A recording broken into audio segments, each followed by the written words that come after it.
Sud Radio, les vraies voix qui font bouger la France. Stéphane Soumier avec Bismart, 19h30, 20h. Salut à tous, c'est Bismart sur Sud Radio. Tiens, et on va commencer. Est-ce que c'est la profession la plus détestée de France avec journaliste, hein, voilà, comme ça je me mets dedans. Ou avec garagiste, les syndics. Voilà. Des startups qui veulent s'attaquer aux syndics, c'est parti.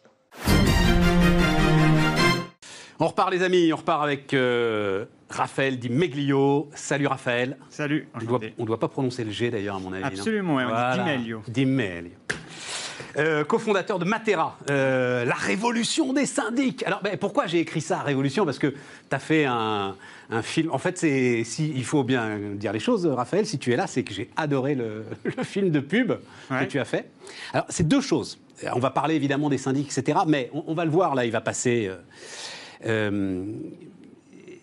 c'est de l'investissement. Matera existe depuis combien de temps aujourd'hui? 2017. 4 ans.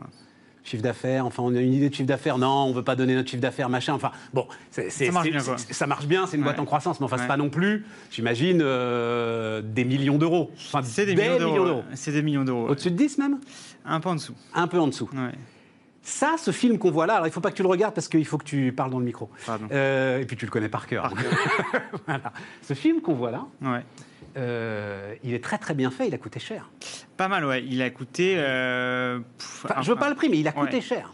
Ouais, ça demande de l'investissement, ouais. Et si tu fais un film comme ça veut dire que... alors, pardon, on va être un peu technique, mais je pense que ça vous intéresse en termes d'achat d'espace. C'est-à-dire, un, on fait le film, et deux, ensuite, où est-ce qu'on va le diffuser? Et c'est bien ça qui coûte le plus cher, quand même. Absolument. Hein, voilà. Absolument. Et donc, un film aussi exigeant, c'est pas pour le diffuser... sur YouTube, j'imagine. Tu as d'autres ambitions. Voilà. Alors, même si YouTube peut venir en complément de la télé, c'est la télé qui... C'est la télé. Oui, bien sûr. Et donc, ça veut dire, tu te dis, il faut aujourd'hui mettre beaucoup d'argent, donc sans doute, j'en sais rien. Tu peux me donner le prix de la campagne, tout compris? Complètement. En gros, on a payé 1 million d'euros. Et voilà, c'est ça ce que je voulais dire. Il faut mettre 1 million d'euros sur la table pour... créer une marque, c'est ça le sujet? Ouais, il y a très clairement un enjeu de créer une marque pour nous. En fait, on est dans un secteur très B2C, donc il faut qu'on aille convaincre tous les copropriétaires de France et de Navarre qu'on est la meilleure solution pour leur copropriété. Et donc, il faut aller toucher chacun d'entre eux pour qu'ils connaissent Matera et qu'ils votent pour nous en Assemblée Générale. Ouais, voilà, c'est ça. Et donc, alors, je le décris, le film, voilà, on est, là c'est le début, justement, ça tombe bien, je le décris pour ceux qui nous écoutent à la radio ou en podcast, c'est séance de copropriété où tout le monde s'endort. Voilà. L'Assemblée Générale. Assemblée Générale. Ouais, la fameuse. J'ai jamais connu ça de ma vie, donc bon je te fais confiance. Faut le vivre. Locataire. Faut acheter un appart pour le vivre. Voilà, c'est ça, faut acheter un appart pour le vivre. Et tout à coup, voilà, il y a quelqu'un qui se lève et qui dit ça peut plus durer. Ça peut plus durer, quoi. C'est exactement ça. Et Matera, c'est un peu ça. Ça peut plus durer, il y a d'autres choses qui sont possibles, il faut faire bouger les choses. Qu'est-ce qui peut plus durer? Alors, où sont les sujets? Parce que, alors, il se trouve que je connais bien, parce que j'ai suivi son parcours de manager dans d'autres boîtes, l'actuel patron de Foncia. Ah. Qui est un gars qui me semble... Tu dis, c'est quoi? Alors, c'est quoi? Je vais le dire avec un peu de brutalité, mais tu penses qu'en gros, ce sont des escrocs, ces gars-là, aujourd'hui? Non. Et je pense pas que Philippe Salle, que vous mentionnez, soit du tout un escroc. Je pense qu'il y a eu des pratiques un peu abusives, etc., mais c'est une minorité. Nous, notre constat, c'est plus que le modèle du syndic est plus possible aujourd'hui. En fait, aujourd'hui, un gestionnaire de copropriété, il a 50 immeubles à gérer et il gère de l'argent qui n'est pas le sien. Donc, il n'a aucun temps opérationnel à accorder à chacune des copropriétés. Et en plus, il n'a pas les mêmes intérêts que les copropriétaires. Ça veut dire que c'est pas lui qui paye ses charges à la fin de l'année, c'est pas lui qui habite dans l'immeuble. Et nous, notre modèle, si vous voulez, il permet de réaligner les intérêts des copropriétaires sur ceux qui décident. En fait, nous, on désintermédie le secteur et on permet aux copropriétaires de décider directement sur les prestataires, les contrats, la vie de l'immeuble, sans avoir besoin d'un intermédiaire. Donc tu fais une marketplace? En fait, on fait un logiciel de gestion, grosso modo, avec de l'accompagnement humain pour les sujets complexes. Mais l'idée de base, c'est la plateforme qui va automatiser les tâches comptables, administratives, juridiques de la copropriété et qui va permettre au conseil syndical et aux copropriétaires de manière générale de gérer directement sans avoir besoin d'y passer de temps ou que ce soit complexe pour eux, quoi. Et à ça, on ajoute une marketplace avec des prestataires, des fournisseurs qui vont venir intervenir dans les copropriétés. Mais c'est pas très dangereux, ça? Enfin, tu vois, ça me fait penser à l'ensemble de ceux qui, à un moment, ont dit que les entrepreneurs n'avaient plus besoin de comptables et qu'on pouvait faire de la comptabilité automatique. Ce que je ne crois absolument pas. Je pense que c'est un danger terrible. Ouais. Et ben, il y a une boîte magnifique qui s'appelle Georges Pointec, enfin qui s'appelle Indy maintenant, qui a créé un robot comptable pour... alors c'est plutôt pour les professions libérales au début et maintenant pour les petites SARL, et qui permet aux professions libérales et aux petites SARL de gérer directement leur comptabilité avec cet outil. Ils ont levé 30 millions d'euros avec Singular et ils vont exploser en Europe. N'allons pas... Enfin, je veux bien qu'on aille sur ce sujet-là. Vous avez déjà interviewé Firmin, non, de chez Payfit, Firmin Zocchetto. Bien sûr, Payfit, et puis, mais il y en a énormément. Je pense que c'est un risque considérable. C'est-à-dire, le risque juridique aujourd'hui pour un entrepreneur est un risque très important. Et automatiser sa comptabilité pour épargner, je fais le calcul dans ma tête, ça va vous coûter quoi? Allez, si vous êtes auto-entrepreneur ou petite profession libérale, 50, 100 euros par mois. Je trouve que c'est une folie. Voilà, je le dis comme je le pense. Hein, ouais, mais c'est pas qu'une question d'économie, la désintermédiation. C'est aussi une question d'expérience utilisateur et d'avoir le contrôle sur la donnée et la prise de décision. Parce qu'en fait, ce qui est embêtant, si vous voulez, quand on est intermédiaire, c'est qu'on dépend de quelqu'un pour avancer. C'est ça qui est hyper frustrant, en fait. C'est qu'on va avoir besoin, si on a besoin d'une information tout de suite ou si on a besoin de prendre une action, et ben c'est pas nous qui avons le pouvoir de décision quand on est intermédiaire. Il faut faire la demande et ensuite, en fonction de la qualité de service, la demande sera répondue plus ou moins rapidement. Ce qui est important, c'est de reprendre le contrôle et une question de pouvoir qui est hyper importante, quoi. Je comprends parfaitement sur l'aspect marketplace. Ouais. Je comprends parfaitement la mise en concurrence des différents acteurs. Ouais. Et effectivement, avec la meilleure volonté du monde, quand vous traitez, combien tu dis, 50 copropriétés en même temps, ouais. Il y a forcément à un moment des notions de rente qui entrent, voilà, on va le dire comme ça, exactement. Des notions de rente qui entrent en ligne de compte et qui font que, bah oui, mais avec lui, c'est plus pratique. Donc, on va continuer à travailler avec lui, même si ça coûte un peu plus cher. En gros, globalement, c'est ça que tu dis. Je comprends exactement ça. En revanche, tout ce qui est juridique, enfin, tout ça me semble... Mais là, en fait, ce qu'il faut voir, c'est ça marche bien si, en gros, tu as un retraité cortiqué, ancien cadre dirigeant d'un grand groupe qui est dans la copropriété et qui accepte de s'occuper du truc, quoi. Non, c'est pas vrai. Il y a deux choses. Premièrement, nous, on a remis au goût du jour un modèle qui existe depuis la loi de 65, un peu fondatrice sur la copropriété, qui s'appelle le syndic coopératif. Et le syndic coopératif, ce qui est bien, c'est qu'on peut se répartir les tâches au sein du conseil syndical, donc c'est plus collégial que juste une personne, un retraité qui va gérer tout seul. Donc ça, c'est hyper important. Et la deuxième chose, c'est qu'aujourd'hui, avec la technologie qu'on développe et que les outils qu'on peut utiliser, la comptabilité, ça s'automatise. Avec les API de mouvements bancaires, le fait de pouvoir utiliser Trésor pour devenir une néobanque, etc., la technologie permet d'automatiser ces tâches comptables, administratives et juridiques. Oui. Non, mais ça, je suis d'accord. Et bien alors ? Mais je préfère que ce soit automatisé. Non, mais encore une fois, je préfère que ce soit automatisé dans les cabinets comptables. Et je préfère qu'il y ait un moment. Mais je ne veux pas qu'on parle de comptabilité, on parle de syndic. Mais je préfère qu'à un moment, il y ait quand même une notion, tu vois, de celui qui est le professionnel et qui est capable d'alerter à un moment sur un risque juridique, sur une évolution réglementaire, sur... Enfin, tu vois, j'en sais rien. Mais en fait, tas d'éléments. Il faut arrêter d'opposer la technologie et l'humain, quoi. L'humain peut complètement venir en complément de la technologie. D'ailleurs, toutes les entreprises de désintermédiation dont je parlais, Georges Pointec, Payfit, elles ont une couche de support et de customer success qu'on appelle extrêmement forte. Il faut voir combien de personnes dans ces boîtes-là recrutent en termes de juristes, de comptables et de gens du bâtiment, qui viennent accompagner les copropriétés. Et qui font le back-office et qui font rentrer qui mettent à jour en temps réel l'ensemble des outils pour qu'à un moment, on ne court pas justement un risque juridique. En fait, l'enjeu, c'est que la plateforme automatise les tâches du quotidien, que les experts soient là sur les sujets complexes. C'est une meilleure répartition des tâches et c'est ce qui permet de grandir sereinement, quoi. Bon, alors après, tu as tout un sujet, j'imagine, de barrière à l'entrée, c'est-à-dire que... Voilà. Ouais, ça c'est... Je pense que c'est assez propre à l'immobilier. Ça a pas mal évolué dans d'autres secteurs. Par exemple, aujourd'hui, on peut changer n'importe quand de fournisseur d'énergie, de mutuelle salariée, notamment grâce à Alan. Aujourd'hui, sur le syndic, c'est sclérosé, quoi. Faut le dire comme ça. C'est très compliqué de changer de syndic aujourd'hui. C'est-à-dire que les gars, j'y connais absolument rien. Donc vraiment, je te pose des questions ouvertes. Les gars sont quoi? Pieds et poings liés pendant... Vous avez signé avec un syndic, vous êtes pieds et poings liés pendant 5, 6, 10 ans Non. Alors, les contrats, ils vont de grosso modo 1 à 3 ans. D'accord. Et après, le fait est que c'est le syndic qui a la main sur la convocation d'Assemblée Générale. Donc il faut mettre à l'ordre du jour, envoyer un recommandé à son syndic pour que ce soit à l'ordre du jour de la convocation d'Assemblée Générale. Ensuite, le syndic, il décide de l'ordre du jour et de la date de l'Assemblée Générale. Et ensuite, c'est lui qui tient l'Assemblée Générale et qui décide de qui intervient à quel moment, etc. Et c'est lui qui décide aussi de... C'est le pendu qui décide de la date de son exécution. Exactement. On me l'avait jamais exprimé de manière aussi limpide, mais c'est exactement ça. Oh là là. Et donc, ça nuit à la qualité de service parce que ça crée des secteurs où il y a des rentes énormes. Et donc, peu importe la qualité de service, on est renouvelé. Et ça, c'est mauvais pour le consommateur. Et il faut une détermination sans faille pour arriver au bout. Mais ça veut dire, toi, tu vends quoi? Tu dis, je vais vous faire économiser, j'imagine, c'est quoi, un pourcentage de charge? Exactement. En moyenne, je vous garantis. En moyenne, sur nos copropriétés, quand elles passent chez Matera, au bout d'un exercice, elles font 30% d'économie de charge sur le budget global de la copropriété. Et ça, c'est induit par deux choses. C'est que d'une part, les honoraires de syndic vont diminuer, bien entendu. Mais en plus, grâce à notre modèle, comme ceux qui décident sont aussi ceux qui payent leurs charges, ceux qui habitent dans l'immeuble, et ils ont tendance à mieux choisir les prestataires, mieux négocier les devis, mieux renégocier les contrats de l'immeuble. Et donc ça induit des économies aussi. Et ces économies-là, ce qui est magnifique, c'est qu'elles les réinvestissent souvent dans des travaux qu'elles n'ont pas pu faire depuis longtemps.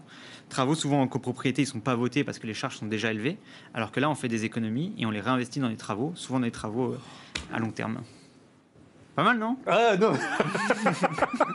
Ah non, c'est extra. Bon, trop bien. Non, c'est extra, c'est super intéressant. Super intéressant. Non, et puis de toute façon. Mais donc, ça veut dire il y a besoin de l'équivalent. Il y a encore besoin aujourd'hui de l'équivalent d'une loi Hamon, ce que la loi Hamon a apporté au secteur des assurances.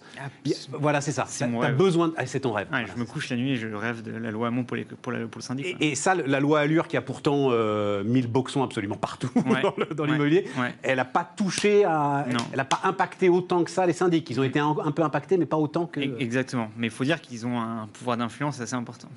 Ça, tu sais, je sais pas. Ah ouais? Bon, on dit ça de tout le monde, le pouvoir d'influence. Tu vois les professions les unes derrière les autres. Enfin, regarde, tu l'as cité, regarde Alan.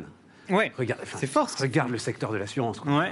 Voilà, c'est sans doute le plus puissant des pouvoirs d'influence. Ouais. Tout simplement parce qu'ils achètent la dette française, tu vois. Donc, vous avez les gars, ils... Bon, et pourtant, tu y arrives, quoi. Ouais.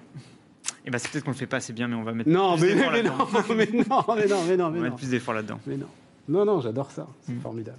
Bon, et donc, encore une fois, parce que c'était l'origine qui m'intéresse beaucoup, c'est qu'à un moment, la communication, et la communication bien faite, le film est vraiment formidable. Bon, voilà, chapeau. C'est gentil. Et il faut dire aussi bravo à l'agence qui nous a accompagnés, qui est l'agence Bell, qui a fait un travail incroyable, avec Solène Madec, qui est et j'imagine que tu as pris jeune agence pour une jeune entreprise, en fait, pour casser les codes, etc. Exactement. C'est, en fait, comment ça s'est fait? Swile avait fait une campagne avec eux. On avait adoré la campagne. Swile, c'est Ticket Restaurant. Ticket Restaurant. Alors là encore, un gars qui a tout défoncé. Voilà, tout à fait. Une autre industrie avec des problèmes réglementaires aussi. Du coup, ils ont fait une campagne et on a su que c'était cette agence-là qui les avait accompagnés. Et du coup, on a tellement aimé la campagne qu'on est allé direct avec eux. Ça s'appelle Bell, l'agence? Bell, ouais. L'agence qui défonce les rentes? Ça on va les inviter. Plaisir, ça, ouais. Tiens, on va les inviter. J'ai adoré Raphaël Di Meglio. Merci infiniment, cofondateur de Matera, qui était notre invité sur Bismart. Je vous le disais dans le sommaire, je vais me faire un petit plaisir, là, et j'espère que ça va vous le faire aussi. Il se trouve, tu pourras regarder ça quand tu seras rentré chez toi ce soir, Raphaël. Serge Trigano, donc de chez Trigano, a sorti un bouquin, c'était à la fin de l'année dernière, qui s'appelle Trigano Loves You. Et il était venu nous voir, et c'est une ode aux vacances. C'est une ode à la liberté, c'est extraordinaire. C'est l'histoire du Club Med, mais en fait, l'histoire du Club Med, alors, nous, boomers, on la connaît, vous la connaissez pas? Pas du tout. Ben oui, mais c'était une époque de liberté quand même. Ah ouais? Incroyable, incroyable. Je ne sais pas si on revivra ça un jour. Donc voilà, on va partager ça avec vous. Et puis, on se retrouve lundi sur Bismart. Pam, pam, pam. Raphaël Di Meglio, le cofondateur de Matera, était notre invité donc sur Bismart et Sud Radio. Le freelancing, les indépendants à venir. On repart les amis, on repart avec Vincent Huguet qui est avec nous. Bonjour Vincent. Bonjour. Le cofondateur de Malte et donc construire le futur du travail. J'ai appelé ça construire le futur du travail. Ton sujet c'est le freelancing, hein, Vincent. Depuis combien de temps d'ailleurs? Je me souvenais plus. Depuis 2013, mais la première fois qu'on s'est vus, nous deux, c'était en 2015, je me souviens. Oui, c'est ça, mais c'est 2013. Ouais. 2013, on a commencé. C'était vraiment 2 années au début de bootstrapping, on va dire, comme on dit. Et première levée de fonds en 2015. Et donc, à ce moment-là, c'est les indépendants. Donc, Malte est une des plateformes, j'allais dire nombreuses, non, il n'y en a pas tant que ça. Et puis surtout, vous, c'est 200 millions d'euros de volume d'affaires, c'est ça C'est ça, sur cette année, ouais. 250 000 travailleurs indépendants. Sur 3 pays européens, donc Allemagne, France et les 250 000, c'est sur les 3 pays européens aussi? Voilà, ouais, avec une majorité quand même qui reste sur notre pays historique qui est la France.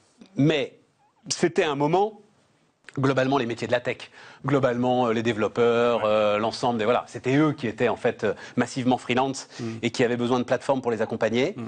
Là, et d'ailleurs tu lèves combien, 80 millions d'euros, c'est ça? 80 millions d'euros, ouais. J'ai l'impression, pour justement aller, et ton sentiment, c'est que ce freelancing va se répandre partout. Oui, et puis le Covid, je pense, nous a fait gagner 3-4 ans d'évangélisation. Ne serait-ce que côté des entreprises où ils nous regardaient un peu bizarrement, ils se disaient c'est quoi les freelances, on n'arrive pas à bien comprendre. Aujourd'hui, la vision du travail évolue. Et en plus, beaucoup de gens, pendant ces confinements, se sont posés des questions. Et on a vu sur le premier trimestre des chiffres records de gens qui s'inscrivent sur la plateforme. On est aujourd'hui à 8000 à peu près par mois qui nous rejoignent en France. Des indépendants? Voilà, qui n'étaient pas forcément indépendants avant, qui n'étaient pas forcément freelance et qui s'inscrivent sur Malte aujourd'hui. Quelle catégorie de métier?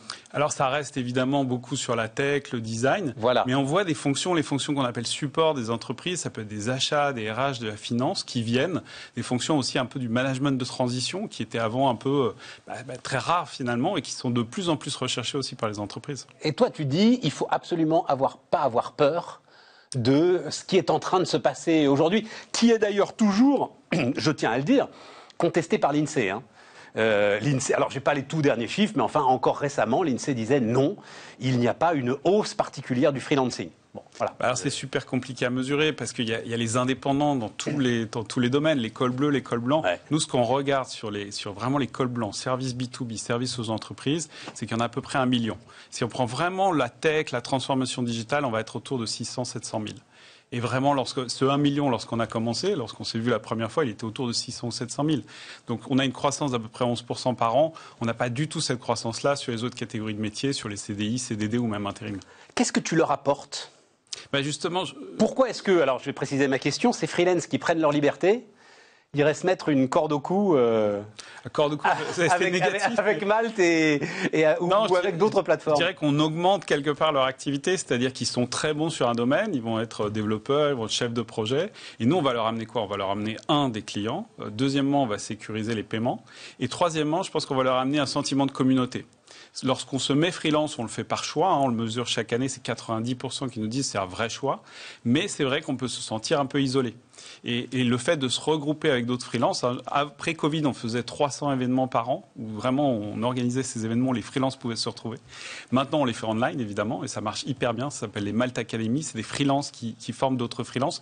Donc ce sentiment de communauté, cette sécurisation des paiements et surtout trouver des nouveaux clients, c'est pour ça qu'ils viennent. Et tu fais du profiling aussi? C'est-à-dire ? C'est-à-dire que, un peu comme tu as aujourd'hui suffisamment de technologie pour comprendre que tel profil d'entreprise va correspondre à tel profil de... Oui, on l'appelle, c'est du matching. Donc, du matching. C'est vraiment basé sur une solution. Donc on est à la base un moteur de recherche en fait. Et on va apprendre, plus on va avoir des matchings qui sont faits entre l'offre et la demande, plus le matching va être précis. Et effectivement, on va pouvoir mesurer ça et l'optimiser en permanence. Mais alors, tu dis, ces indépendants, ils ont besoin de se retrouver, etc. Est-ce qu'à un moment, il ne va pas falloir quand même se poser la question de leur représentation collective ? Alors, quelle représentation collective? Oui, je pense que le fait déjà de pouvoir se regrouper, pouvoir parler avec d'autres, pouvoir aussi, beaucoup vont sur Malte, vont regarder les tarifs des autres, vont regarder les profils des autres. Avant, c'était quelque chose un peu d'opaque. Ah, c'est intéressant ça. Là, on a amené de la transparence en fait. Comment dans ce métier. Mais les tarifs sont publics? Les tarifs sont publics, les gens affichent. Voilà, un tarif indicatif, bien sûr, parce qu'ensuite, il va dépendre de la mission, dépendre du client. Mais ils vont afficher quelque chose. Et puis, nous, on va publier des datas, on va publier des baromètres. On va pouvoir dire, voilà, un développeur sur Paris, dans tel techno, ça gagne en moyenne temps. Et ça, c'est des choses qui leur permettent de mettre le pied à l'étrier. Souvent, ils ont très envie de devenir entrepreneurs, mais ils n'ont pas l'information pour. Et nous, on leur donne cette information. Et surtout d'arriver devant le client ou devant l'entreprise en ayant un référentiel, quoi. Exactement. Et en disant, je vaux tant, regardez, c'est validé par Exactement. Et sur la question de pourquoi ils viennent sur Malte, c'est aussi parce qu'ils vont construire une réputation sur Malte. Plus ils vont faire de missions, plus ils vont pouvoir, quelque part, augmenter leurs tarifs. Alors que sur mon profil LinkedIn ou sur mon CV en général, tout ce que j'ai fait avant n'est pas affiché. Là, tout ce que j'ai fait avant avec mes clients de façon positive est affiché. Et on a des super histoires de freelance qui ont doublé leur prix en 3 ans, par exemple. C'est réservé aux grandes entreprises ? Non, pas du tout. Et c'est ce que recherchent aussi les freelances sur Malte. C'est qu'ils vont trouver à la fois des PME, des startups et des grands comptes. On travaille avec 80% du CAC 40. Mais ils apprécient, si je le prends côté freelance, ils apprécient de pouvoir passer d'une mission de, je sais pas, une semaine avec une start-up super pointue à ensuite 6 mois dans un grand groupe du CAC 40. Et c'est aussi ce qu'apprécient nos clients CAC 40. C'est le fait qu'ils viennent polliniser quelque part cette culture digitale chez eux. Alors, les grands groupes, ils sont quand même en pleine... enfin, c'est pas réglé, hein, ils sont en pleine introspection sur cette histoire-là. Il se trouve que je travaille avec un certain nombre d'entre eux sur cette question parce que ça m'intéresse énormément. Juste leurs questions, les questions qui se posent. Enfin, question toute bête, par exemple, qui doit gérer les freelances ? Est-ce que c'est les achats ou est-ce que c'est les ressources humaines ? Et historiquement, c'est les achats. Historiquement, c'est les achats. Nous, Sauf que c'est quand même des ressources humaines. Voilà, là, nous, on milite pour que les ressources humaines, au moins, s'y intéressent, au moins travaillent sur l'onboarding de ces gens-là. Pourquoi ? Parce qu'on va avoir des freelances qui, des fois, vont faire une mission de 6 mois ou 1 an, qui sont là depuis très longtemps. Mais ça existait dans le conseil en général. N'importe quel consultant peut passer 2 ans dans une entreprise à la défense et finalement ne pas avoir été onboardé sur quelle est la mission de l'entreprise, quel est son historique, quelles sont ses valeurs, pourquoi on est là en fait. Donc nous, on pense que oui, les RH doivent être impliqués. Mais l'interlocuteur principal, c'est généralement les achats. Donc il faudrait, à la limite, bientôt on va avoir un référent. Il va y avoir aux achats déjà un référent carbone. Il va falloir un référent indépendant, tu crois ? Mais il y a une catégorie qui sera en lien avec les RH. C'est un bon point, c'est qu'il y a une catégorie déjà prestations intellectuelles. Il faut voir qu'une groupe du CAC 40 dépense entre 500 millions et 1 milliard à l'année en prestations intellectuelles. C'est gigantesque en fait, c'est vraiment une des principales catégories d'achat. Donc il y a une catégorie d'acheteurs dédiée à ça. Maintenant, on voit de plus en plus des RFP, des appels d'offres dédiés au freelancing. Pourquoi ? Parce que ces entreprises nous disent, dans 5 ans, ce 1 milliard, on sait qu'on va en dépenser 20 à 30% sur les freelances. Donc ils ont une catégorie d'achat, une sous-catégorie d'achat des prestations intellectuelles qu'ils sont en train de créer pour ça. Bon, tu comprends que petit à petit, il y a quand même de légers risques de destruction du tissu social, on va le dire comme ça, Vincent. C'est-à-dire, est-ce que tu imagines un futur C'est Alain Madelin, il y a de nombreuses années, qui m'avait décrit ça. En fait, de l'entreprise qui devient un agrégateur de talents, qui définit les missions, qui a la vision stratégique, qui a la pensée, qui a les capitaux, et puis qui agrège les talents au fur et à mesure de ses besoins, etc. Et tout. Non, c'est vrai. C'est compliqué d'imaginer un monde comme ça. Oui et non. Le salariat, si on prend l'histoire dans la plus longue durée, finalement, c'est assez court. C'est 150 ans. Oui, même vraiment le début du Fordisme, etc. Voilà, c'est ça. Donc moi je ne crois pas que demain on sera tous freelance. Je ne crois même pas qu'on sera forcément à 50-50. Nous-mêmes, en tant qu'entreprise, on a 250 employés. On a des employés avec des stock options qui sont impliqués sur la durée, qui choisissent finalement d'être exclusifs pendant un moment de leur vie sur un projet. Et de l'autre côté, on aura de plus en plus des gens qui veulent être experts sur un sujet, rester sur cette expertise, pas forcément jouer le jeu de continuer, d'évoluer dans une entreprise, devenir manager, mais de rester expert. On aura les deux. Finalement, on ne s'est jamais trop posé la question dans le passé de est-ce que un notaire, un médecin, n'importe quelle profession libérale était dans la difficulté et pourquoi ça existait. On a la même chose aujourd'hui sur des gens qui sont développeurs, data scientists, product managers, etc. Et ça marche avec tout ce qu'on nous raconte maintenant sur, tu l'as dit d'un mot, le sens, l'entreprise à mission, le collectif, enfin tu vois, tout ce qui est la nouvelle dimension de l'entreprise. Oui, et ce qu'on voit et ce qu'on lit de plus en plus, c'est que les gens, et en particulier les jeunes générations, mais pas que, choisissent plus des fois un projet. Et donc ce projet, effectivement, peut être lié à une mission, peut être lié au sens de l'entreprise, mais un projet, une équipe, qu'une entreprise. Donc ils vont rejoindre pendant 2-3 ans, mais que ce soit en CDI ou en freelance, à la limite c'est la même chose. Ils vont rejoindre un projet, ils vont se dire voilà, je vais travailler dans cette grande entreprise, elles ont ce sujet-là pendant 3 ans, ce sujet me passionne, l'équipe qui est dessus m'intéresse et je vais travailler là-dessus. Ensuite, je verrai. Tu penses qu'il faut un tiers statut ? Enfin, j'avais lu un papier de toi qui disait n'ayons pas peur comment t'appelais ? N'ayons pas peur du futur du travail. Et j'ai cru comprendre que tu avais dans l'idée qu'il faudrait une sorte de tiers-statut entre le salarié et l'indépendant. Non, ça c'est pas moi, mais pas forcément. Je pense qu'il faut peut-être clarifier certaines choses pour dire, mais ce sont des gens qui ne sont pas dans l'illégalité. Au contraire, ils payent des charges sociales, ils en payent beaucoup même, ils gagnent bien leur vie, il n'y a pas de sujet de précarité. En revanche, les questions qui se posent souvent vont être sur des questions de col bleu. Et c'est là des fois où on mélange un peu tout. C'est-à-dire qu'on va mettre des plateformes qui ont un certain fonctionnement sur des profils col bleu et d'autres des populations. Je veux dire, on mélange mal tes Deliveroo, quoi. On peut dire ça comme ça. Ouais. Et il n'y a pas de sujet, c'est-à-dire que l'un fonctionne avec un modèle économique, l'autre avec un autre. Par exemple, nous, on ne détermine pas le prix, on ne détermine pas combien est payé la personne. C'est lui qui le détermine. Et ça change tout. Ça n'a rien à voir. Ensuite, c'est des populations différentes. Après, moi, je ne jette pas la pierre à Deliveroo ou autre. Je pense que leur modèle économique est adapté à un autre type de population, à un autre secteur, mais en fait, qui n'a absolument rien à voir. Donc, ah si, alors je crois que, tu sais, alors pour le coup, pour les connaître aussi, beaucoup de ce que tu viens de dire depuis plus de 10 minutes qu'on se parle, bien sûr, résonne aussi mais ils diront cette volonté de liberté, cette volonté résonne aussi pour eux. Hein. Moi, je peux un peu moins être leur porte-parole, oui, tout à fait. C'est moins les freelances que je côtoie, mais j'imagine que oui, c'est des gens aussi qui font ça pas que par nécessité, mais par envie de liberté, par envie de flexibilité. Et c'est la première raison. Nous lorsqu'on interroge notre communauté, ils vont nous dire oui, je vais gagner jusqu'à 30-40% de plus, ce qui compense quelque part la flexibilité, mais c'est surtout avant tout pour une liberté. Et liberté de choisir les projets, comme on en parlait. Il y a une French Touch pour elle, parce que tu te développes à l'international. Il y a une grande entreprise concurrent, freelance.com, qui cotée en bourse, qui aussi fonctionne bien. Il y a une spécificité française là, par rapport à vos concurrents européens. Je crois qu'il y a probablement quelque chose. Il y a des acteurs un peu partout. Ouais. C'est assez facile quelque part de commencer une plateforme de freelance. Après, quand on commence à vouloir y mettre justement de l'intelligence artificielle pour le matching, quand on commence à vouloir y avoir des milliers de clients d'un côté, des centaines de milliers de freelances, là ça devient compliqué. Mais je pense oui qu'il y a eu comme un peu comme on a eu avec Blablacar, par exemple. Il y a eu une vision un peu française je sais pas, c'était l'époque, lorsque nous on a commencé, on parlait de consommation collaborative. Donc je pense qu'il y a quelque chose là derrière qui sous-tend tout ce qu'on est en train de faire. Ouais. Ben oui, c'est parce qu'on est face à de tels carcans qu'on est les premiers à vouloir les faire sauter. Tu vois. Il y a ça aussi. Bon, bonne route, Vincent, merci. Et tu es en Allemagne, hein J'habite en Allemagne. Tu es parti en Allemagne pour monter l'Allemagne, en fait. Hein, c'est le plus gros marché d'Europe continentale. Comme Babylou, comme Rodolphe Karl. Exactement, j'en avais parlé avec lui. Ouais. Gros succès. Et il faut faire ça, en fait. Et en fait, on les connaît pas. De l'autre côté du Rhin, on est voisins. C'est notre premier partenaire économique. Et je pense qu'ils ont envie de travailler avec nous. Ils ont envie de travailler avec des entreprises françaises. Mais il faut montrer qu'on est présent. Il faut montrer que c'est un marché super important pour nous et pas le faire à moitié. Donc c'est pour ça que je suis parti là-bas. Vincent Huguet, le cofondateur de Malte, était notre invité sur Bismart. Vincent Huguet, cofondateur de Malte sur Sud Radio. On se retrouve demain.